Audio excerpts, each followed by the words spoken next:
GWorks Attributes is the new on-the-fly attribute computation and comparison tool from LMKR, part of our GWorks suite of tools.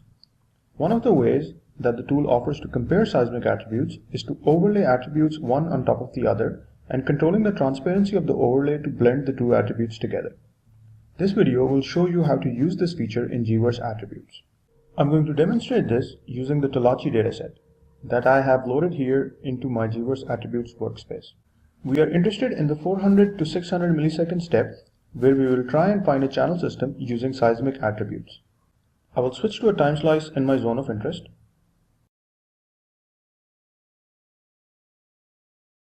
Right now, I can see my seismic amplitude data. To compute an overlay attribute, I can either use the rectangle tool that will create a rectangular area for me to compute my secondary attribute on, or I can define an irregularly shaped polygon using the polygon tool. For now, I will select the rectangle tool and draw a rectangle on top of my time slice. By default, the secondary attribute rectangle shows input data as well, which is why we cannot distinguish between the base and secondary attributes at the moment. I can apply any attribute I want to this secondary attribute rectangle by selecting it from the tree in the seismic attributes pane. For example, if I choose instantaneous phase, the attribute will be computed on the fly and will be displayed instantly on my secondary attribute rectangle. I can move the rectangle on top of my time slice and the attribute is computed and displayed in real time. I can control the transparency of the overlay by adjusting this slider. Make it a little more transparent and we see how the amplitude and instantaneous phase relate to each other. But since we are interested in finding out where our channel system is, something that is not very easily visible on simple amplitude data, I can use the semblance attribute that is very useful in identifying discontinuous features like faults and channels.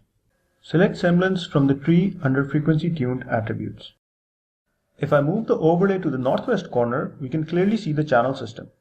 Because of the transparency setting, we can also see how seismic amplitude varies within the channel system. The channel seems to disappear as we move to the south. This is because the channel is not flat. If I navigate my volume to a shallower time slice, I can see the channel reappears more towards the center of the data.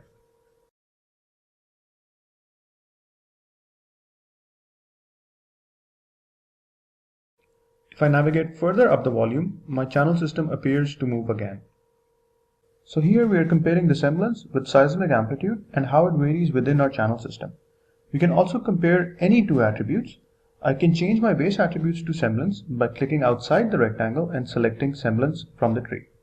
I will change the overlay to dominant frequency to see how my frequencies vary within my channels. As I move the rectangle around, I can see if there is any relationship between the frequency content of my seismic data with the channel. We can also create a polygon instead of a rectangle for our overlay by selecting the polygon tool and creating a required polygon shape. So this was a basic workflow to demonstrate how to use secondary attribute overlays in GWorks Attributes. For more information about this and other GWorks products, please visit our website lmkr.com/GWorks. Thank you for watching.